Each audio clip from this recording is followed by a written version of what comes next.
Subscribe कीजिए हमारे channel study to excellent को और ऑल नोटिफिकेशन के लिए इस बेल आइकन को दबाएं।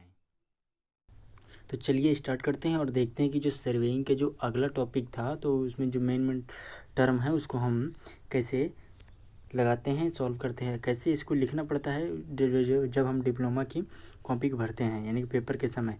तो आज हम देखते हैं। तो सबसे पहले नॉर्मल सी चीज़ समझ लीजिए ये कि जब हम आरेखन कार्य करते हैं, पहला पॉइंट यही है कि जब हम आरेखन कार्य करते हैं तो हस्त संकेतन यानी कि हैंड सिग्नल्स यानी कि रेंजिंग को कैसे दर्शाते हैं। तो एक एक टर्म है तो उसके बारे में जान लेते हैं। मान लीजिए कि एक सर्वेक्षक है और रेंजिंग रॉड के पास में खड़ा हुआ है, वह चेकिंग कर रहा है इस चीज़ की कि वह आप जरीब को यहाँ पे लिए खड़े हैं और सीधे में जाना है और रेंजिंग रॉड को वहाँ पर गाड़ना है, किस साइड में गाड़ना है, कौन सी दिशा में हटाना है, दाएं हटाना है, बाएं हटाना है, या फिर वही ठीक एग्जैक्ट पोल पर गाड़ना है। तो इस चीज़ को हमें समझना है। ठीक है, तो वही देखते हैं कि जैसे देखिए सर्वेक्षक द्वारा जो संकेतन दिया जाता है तो इस टाइप के होते हैं और सहायक के लिए निर्देश कैसा टाइप का उसे होना चाहिए। तो नंबर एक, जब सर्वेक्षक दाईं भुजा फैलाकर तेज़ी से हिलाता है, दाईं भुजा फैलाता है और तेज़ी से हिलाता है तो वह सहायक को क्या बोलता है कि वह कैसा निर्देश देता है। एक प्रकार से ऐसा निर्देश देता है कि सहायक अपनी बाईं ओर तेज़ी से हटे, वह बाईं ओर तेज़ी से चले। अगर यदि देखो वहीं पे दूसरी बात ये होती है कि दाईं भुजा फैलाकर धीरे धीरे हिलाना यानी कि वह अपनी बाईं ओर धीरे धीरे चलता है। ठीक है, तीसरा नंबर पॉइंट क्या है कि यदि दाईं भुजा पूर्ण फैला दे यानी कि वह दाईं भुजा को सीधा कर दे तो वह क्या है, वह सीधा करके हल्का सा हिलाए तो वह यानी कि जो सहायक है उसको ठीक अपने बाईं ओर चलते रहना है कंटिन्यूअस, यानी कि जब तक वह रोकने को न भूले। अगला पॉइंट क्या है कि दाईं भुजा ऊपर करके दाईं ओर फैलाना, दंड को अपने बाईं ओर गाड़ देना, दाईं भुजा दोनों भुजाएं सिर से ऊपर उठाकर एकदम नीचे लाना यानी कि आरेखन एकदम सही है। अगला पॉइंट क्या है कि दोनों भुजाएं सामने फैलाकर क्षैतिज शीघ्रता से नीचे लाना, आरेखन दंड को गाड़ने का यह संकेत देता है। ठीक, तो यही चीज़ थी। तो इसमें 2 पॉइंट को देखते हैं कि क्योंकि देखो अक्सर ये प्रक्रिया करने की नौबत तब आती है जबकि आवाज़ यानी कि सर्वेक्षक की आवाज़ सहायक तक नहीं पहुंच पाती है। तो हमें यह हाथ यानी कि संकेत देने के काम करते हैं, सिग्नल्स देने का काम करते हैं, या फिर इन्हीं के माध्यम से सिग्नल्स दे करके रेंजिंग रॉड को एग्जैक्ट प्लेस पर गड़वाया जाता है। तो टिप्पणी नंबर 1 इसमें क्या है कि पॉइंट ये है कि बाईं भुजा के संकेतन भी इसी प्रकार समझे जाएंगे। अगर यदि दाईं भुजा में यानी कि देखो अभी तो ये दाईं भुजा का मैंने बताया था एक टर्म का, लेकिन यदि बाईं भुजा होगा तो भी वह ऐसे ही होगा कि यदि माना कि नंबर 1 पॉइंट ये है कि दाईं भुजा को तेज़ी से हिलाना यानी कि वह अपने दाहिनी तरफ यानी कि देखो बाईं भुजा को तेज़ी से हिलाना यानी कि वह सहायक अपनी स्थिति से दाईं ओर तेज़ी से दूर हटना। ठीक, इस प्रकार से है। तो ध्यान रहे सहायक का जो मुंह है सर्वेक्षक की तरफ ही रहेगा, सर्वेक्षक का दायां और सहायक का बायां पक्ष होता है। यदि दूरी अधिक है तो सर्वेक्षक अपने हाथ में रंगीन रुमाल का कपड़ा ले लेता है। अब देखते हैं, देखिए मेन चीज़ ये है कि देखिए जब जरीब सर्वेक्षण किया जाता है तो उसमें क्षैतिज दूरियां ही मेजर करने के काम आती हैं। तो क्षैतिज दूरी की जब हम पैमाइश लेते हैं यानी कि चैनिंग करते हैं, चैनिंग की लाइन करते हैं, तो हमें चैनिंग किस किस टाइप से करनी पड़ती है, कौन सी बाधा आती है, तो उन्हीं बाधा को कैसे सॉल्व करते हैं। तो देखिए नंबर 1 पॉइंट इसमें क्या होता है कि यदि मान लीजिए कि यदि जब हमारी ज़मीन है ये वो समतल ना होने की बजाय वह थोड़ी सी ढालू है, कैसी है, थोड़ी सी ढालू ज़मीन है, तो वैसी स्थिति में हम लोग जो सर्वेक्षण करते हैं, सर्वेक्षण करते समय यानी कि जरीब सर्वेक्षण करते समय क्षैतिज दूरी मेज़र करते हैं, क्षैतिज दूरी मेज़र करते हैं, उसको हम लोग कैसे मेज़र करते हैं और उसके लिए नियम कौन से हैं। तो नंबर 1 इसमें पॉइंट देख लीजिए कि यदि 3 डिग्री के कोण तक की ढालू ज़मीन को जरीब सर्वेक्षण में क्या मान लिया जाता है, तो चपटी यानी कि फ्लैट मान लिया जाता है, यानी कि ज़मीन पे यदि 3 डिग्री का ढाल है, इधर से 3 डिग्री का ढाल है, यह चीज़ ढाल कितनी डिग्री का है, 3 डिग्री का है, तो यह जो इसकी ज़मीन हो जाएगी यह कैसी मान ली जाती है, तो यह ढालू मान ली जाती है। ठीक है, तो यदि चैनिंग ऑन स्लोपी ग्राउंड, यानी कि जब हमारी ढालू ग्राउंड होगी तो वहाँ पर हम चैनिंग की प्रक्रिया कैसे करते हैं। तो नंबर 1 देखते हैं कि इसके लिए प्रक्रिया नंबर 1 है कि सीधी नाप विधि, यानी कि डायरेक्ट और स्लोपिंग मेथड दूसरी होती है, एंगुलर मेथड यानी कोणीय माप विधि तीसरी है, हाइपोटेंशियल अलाउंस मेथड यानी कि कर्ण बढ़ती विधि। तो इसमें नंबर 1 देखिए सीधी नाप विधि में क्या है कि इसको हम स्टेयर केस, जिस प्रकार से हमारे स्टेयर केस कटे होते हैं उसी प्रकार से स्टेयर केस में डिवाइड कर लेते हैं।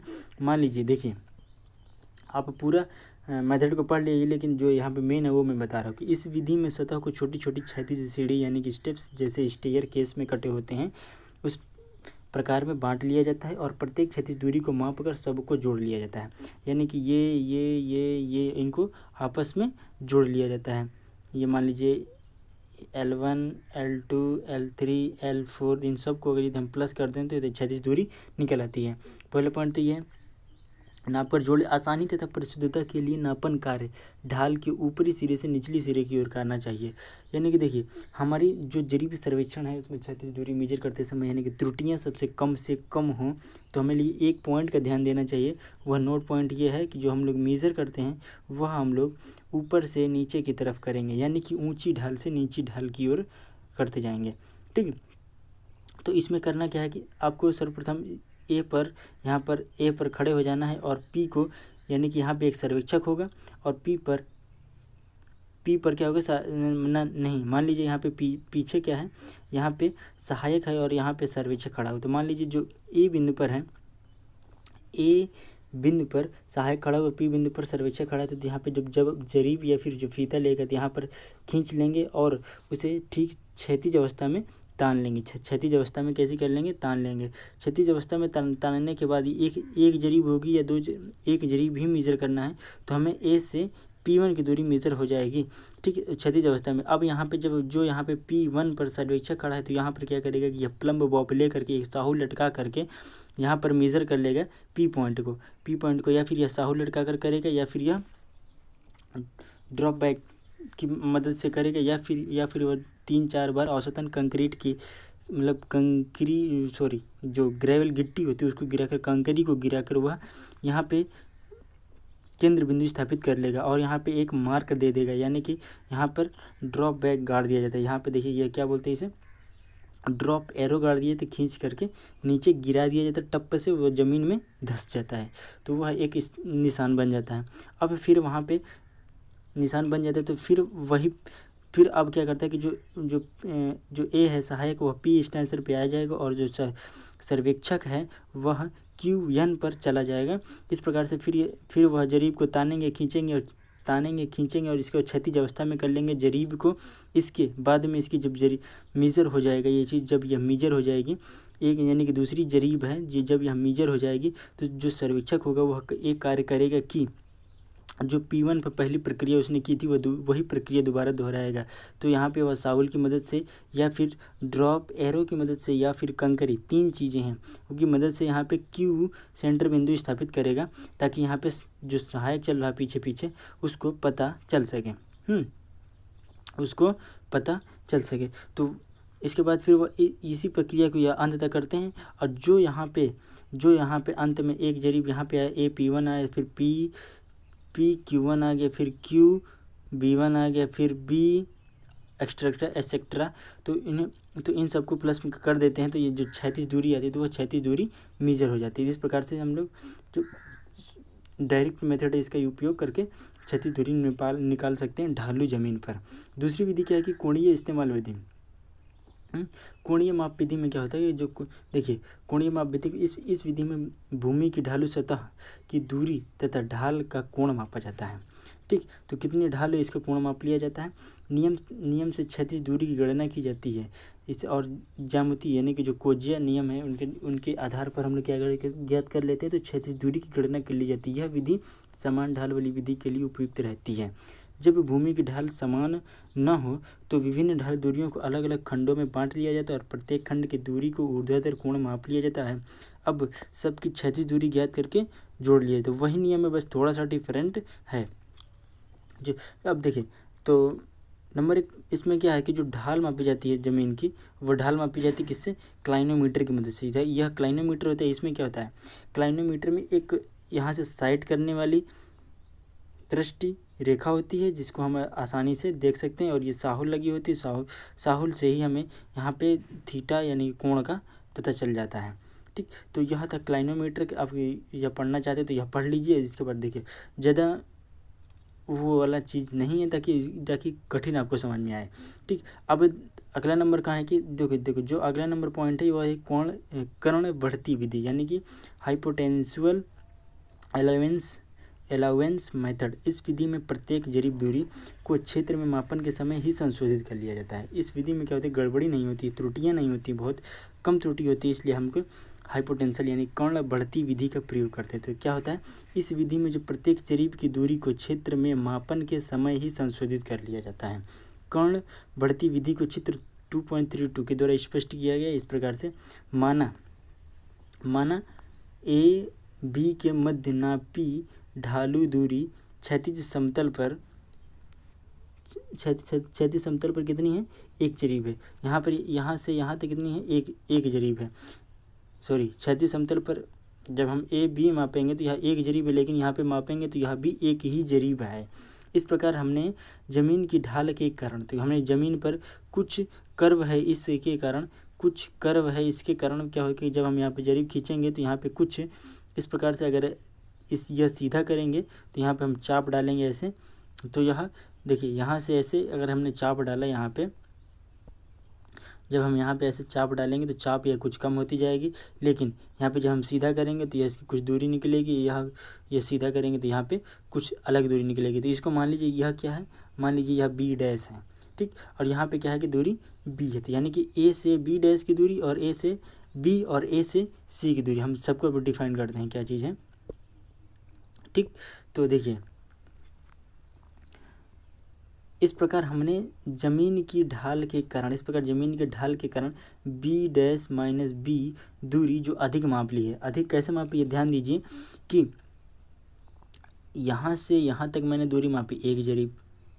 ठीक, और यहाँ से यहाँ तक मैं कह रहा हूँ कि एक जरीब है क्योंकि यह लंब मैंने डाला है।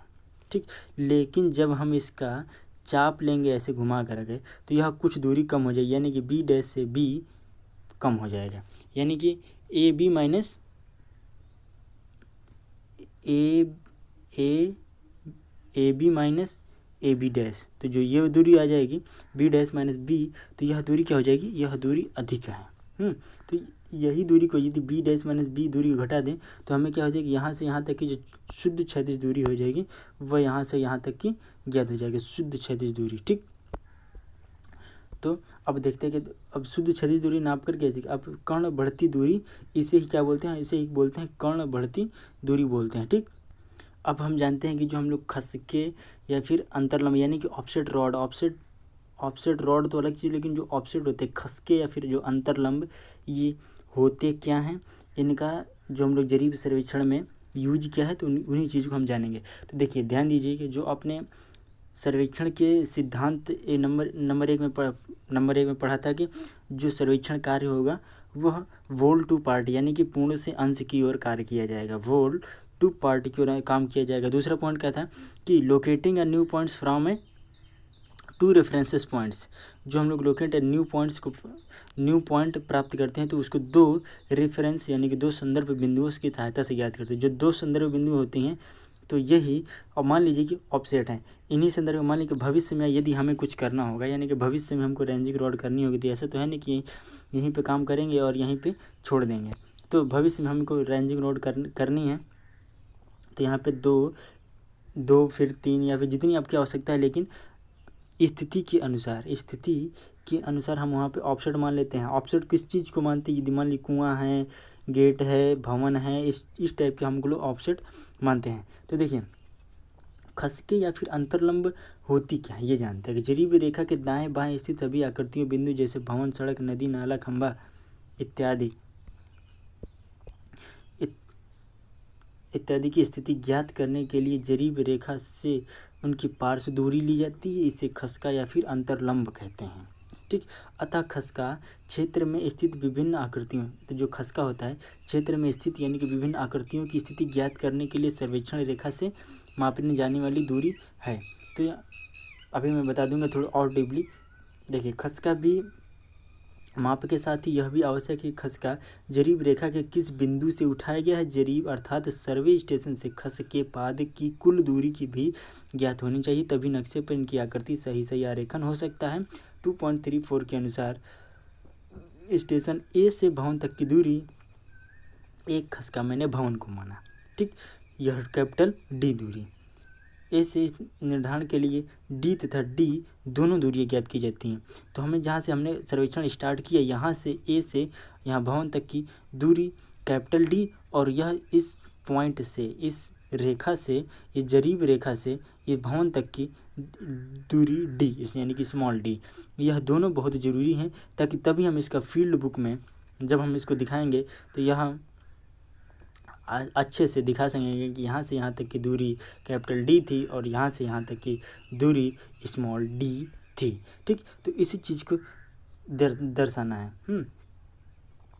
अब जो खसके दंड अथवा फीते से लिए, देखो जो खसका या फिर खसका दंड जो ऑफसेट रॉड अथवा फीते से लिए जाते हैं आधुनिक परिशुद्ध कार्य के लिए, जो यानी कि एक बात और कि यदि हम ऑफसेट मतलब ऑफसेट को मापते हैं तो इनकी जो दूरी है वह स्टेशन से एकदम शुद्ध यानी कि क्लियर डिस्टेंस होनी चाहिए, क्लियर डिस्टेंस होनी चाहिए। इसमें तनिक सी भी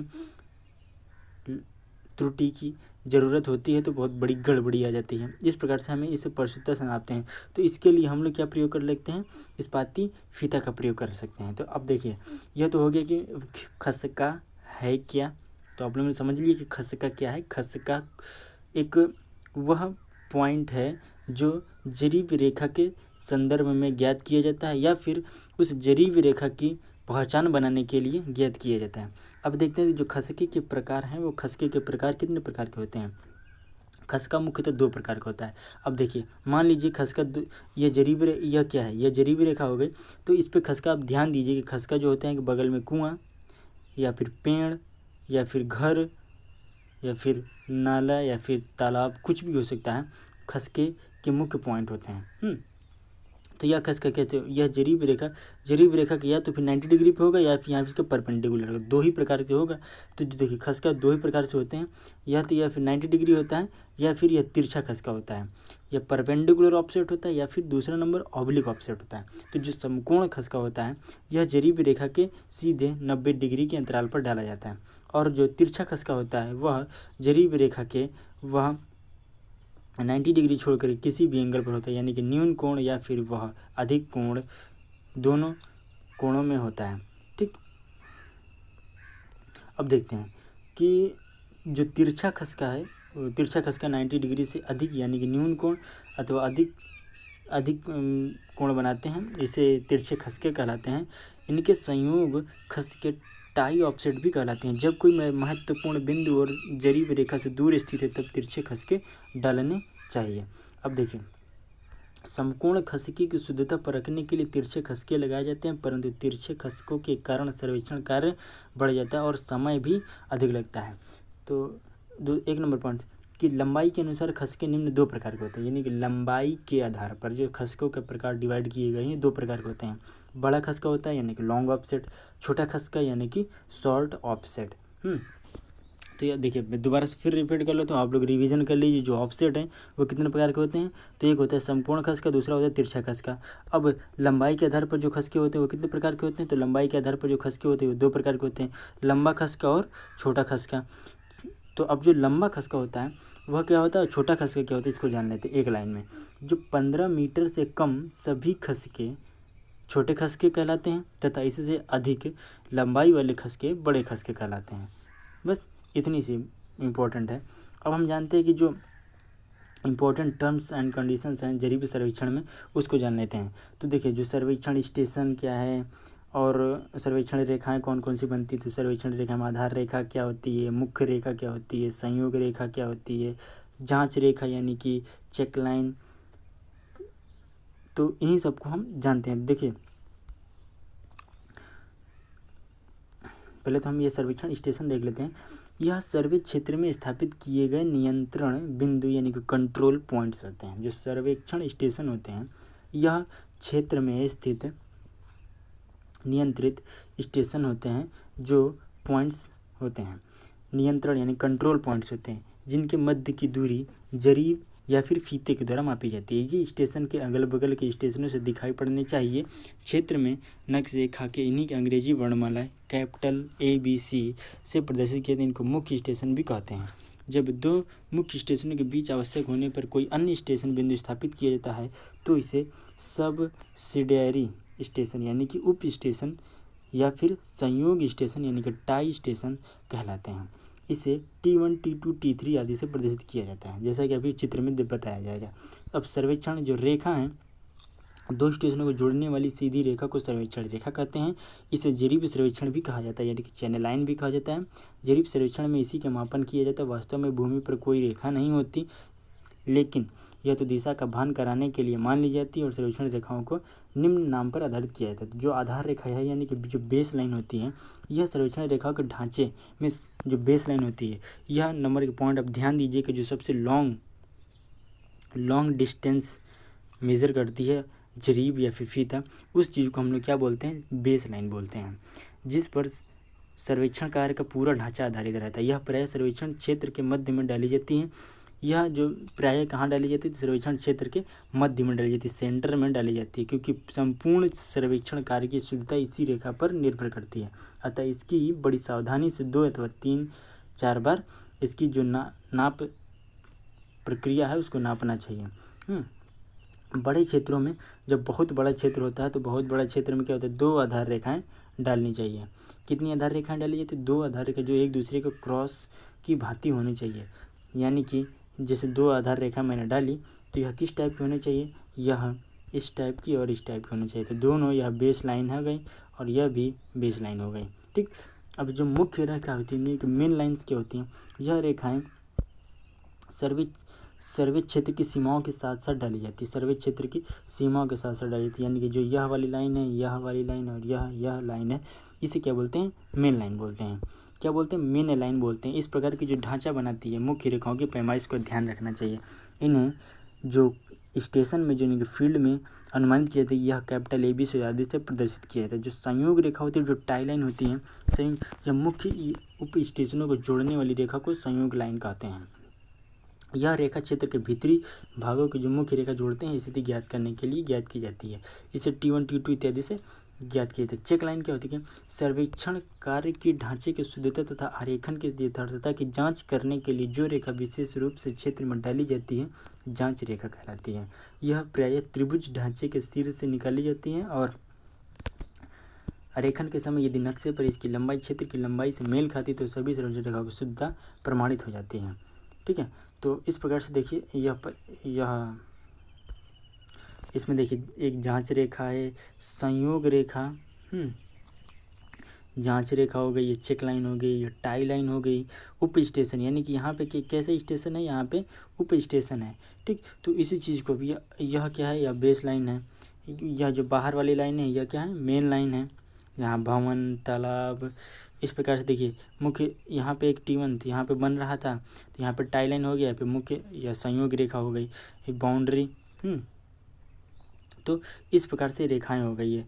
अब देखिए आगे देखते हैं क्या है कि हम आपको बता दें कि जो हमें पता है कि जो जरीब सर्वेक्षण किया जाता है यानी कि जो चैन सर्वे किया जाता है, तो चैन सर्वे में आपको पता होगा कि जो ढांचे बने होते हैं वह वर्गाकार ना होकर के, न गोलाकार होकर के, वह सीधे किस प्रकार से होती हैं, वह त्रिभुज के आकार की होती हैं। किस प्रकार की होती हैं, वह त्रिभुज के आकार की होती हैं। ठीक, लेकिन एक प्रकार से आपको बता दें कि जो आपने अभी पता होगा कि पहले कि जो त्रिभुज बने होते हैं तो वह त्रिभुज की जो कोण होते हैं तो वह किस प्रकार से होनी चाहिए, तो वह कैसे होनी चाहिए, वेल कंडीशन होने चाहिए। कैसे होनी चाहिए, वह वेल कंडीशन होनी चाहिए। अब वेल कंडीशन की हम जांच कैसे करते हैं, इनका फार्मूला क्या होता है, इसको कैसे ज्ञात करते हैं, तो वही चीज़ ज्ञात करेंगे। यानी कि सुस्थित या फिर सुआकारी त्रिभुज की जांच, सुस्थित या सुआकारी त्रिभुज की जांच। तो त्रिभुज इस टाइप का होता है ये। ठीक, तो यही चीज़ देखते हैं। जैसे कि पूर्व अनुच्छेदों में बता चुके हैं कि जरीब सर्वेक्षण के अंतर्गत सभी क्षेत्र को त्रिभुजों में बांटा जाता है, क्योंकि त्रिभुज का आरेखन, अंकन यानी कि रेंजिंग और प्लॉटिंग दोनों ही सरल पड़ता है, परंतु संतोषजनक कार्य के लिए इन त्रिभुजों को वेल कंडीशन होना जरूरी है। अर्थात त्रिभुज का कोई भी भीतरी कोण 30 डिग्री से कम अथवा 120 डिग्री से अधिक नहीं होना चाहिए। त्रिभुज की सुआकारिता की जांच त्रिकोणमितीय सूत्रों से ज्ञात की जाती है। तो इस टाइप के हमारी त्रिभुज होती है, इनकी जो जांच होती है वह साइन नियम यानी कि कोज्या के नियम से ज्ञात की जाती है। तो साइन अल्फा अपन में साइन अल्फा अपन में alpha, sine beta upon b, sine gamma upon में सी। तो इस प्रकार से जो कोजाइन नियम है इसको क्या बोलते हैं हम लोग, साइन नियम बोलते हैं, दूसरा होता है कोजाइन नियम। तो जो कोजाइन नियम होता है वो क्या होता है कि त्रिभुज में सबसे छोटी भुजा के सम्मुख वाला कोण सबसे छोटा होता है। त्रिभुज में सबसे छोटी भुजा वाले के सम्मुख जो कोण होता है वह सबसे छोटा होता है, यानी कि अतः भुजा ए को सबसे छोटी व कोण ए को न्यूनतम मानने पर जो कॉस एल्फा होता है, यानी कि कॉस एल्फा बराबर का फार्मूला जो लगाएंगे तो यह फार्मूला क्या हो जाएगा, b² + c² माइनस का a अपॉन में 2bc। तो इस प्रकार से यह फार्मूला हो गया। अब इसके आधार पर हम एक सवाल लगा लेते हैं। तो वह सवाल क्या हो जाएगा, तो मान लीजिए कि सवाल क्या है कि एक त्रिभुज पी क्यू आर की तीन की भुजाओं की माप क्रम से पी क्यू बराबर 60 और क्यू आर बराबर 98 मीटर और आर पी बराबर 115 मीटर। तो त्रिभुज की सुआकारिता की जांच कीजिए। तो चित्र 2.77 के अनुसार जो ऊपर अभी चित्र दिख रहा था, तो एल्फा बराबर इसमें 60 मीटर हो गया और बी बराबर इसमें 98 मीटर हो गया और सी बराबर 115 मीटर है। तो जो कोजाइन नियम होती है, कोजाइन उपरोक्त में भुजा जो ए है सबसे छोटी है, ए है सबसे छोटी लंबाई, इसकी कितनी है, सबसे छोटी लंबाई 60 मीटर की है। अतः इसके सामने वाला कोण जो होगा वो कैसा होगा, न्यूनतम होगा। तो कॉस एल्फा बराबर फार्मूला जब हम लगाएंगे तो कोसाइन का नियम लगा देंगे, तो इसमें क्या हो b² + c² minus a² upon में 2bc। यह फार्मूला आपको याद रखना है। यानी कि इसकी जब हम लोग इसका उपयोग कब करते हैं, तो इसका उपयोग तब करते हैं जब हमें किसी त्रिभुज के सुआकारी स्थिति की जांच करनी होती है। तो सुआकारी स्थिति की जांच करने के लिए दो ही नियम है, एक नंबर होता है साइन नियम में और दूसरा होता है कोसाइन नियम। तो साइन नियम में क्या होता है, sine alpha upon a, sine beta upon b, sine gamma upon c, यह फार्मूला था। लेकिन जो कोसाइन नियम था तो वह क्या होता है, कॉस अल्फा बराबर का b² + c² माइनस a² अपन में 2bc। इसमें एक फार्मूला होती है, जो सबसे छोटी भुजा होती है, एक नोट पॉइंट है कि जो सबसे छोटी भुजा होती है उसके जो सामने वाला कोण होता है यह क्या होता है, यह कोण सबसे निम्न होता है। तो इसी प्रकार से हम ज्ञात करेंगे जो कॉस एल्फा बराबर होता है, cos alpha b² + c² minus a² अपन में 2bc के आधार पर। तो इसका मान रखने पर तो कॉस एल्फा का मान कितना है इसमें 90, कॉस एल्फा तो b का मान इसमें कितना है 98, c का मान 115 है और a का मान कितना 60 अपन में 2bc, जो इसमें शेष हो तो b। तो 2 × 98 × 115। तो जब इसको हम सॉल्व करेंगे तो यह मान जाएगा 0.8531 रेडियन। इसको हम डिग्री में चेंज कर लेंगे तो आ जाएगा 31 डिग्री 27 मिनट। इस प्रकार से यह कोण 30 डिग्री से अधिक, 30 डिग्री से कम नहीं होना चाहिए वेल कंडीशन में, क्योंकि वेल कंडीशन जो होती है वह 30 डिग्री से कम तथा 120 डिग्री को मान्यता नहीं देता है। अतः यह क्या है, सही है। तो बस आज इतना ही। तो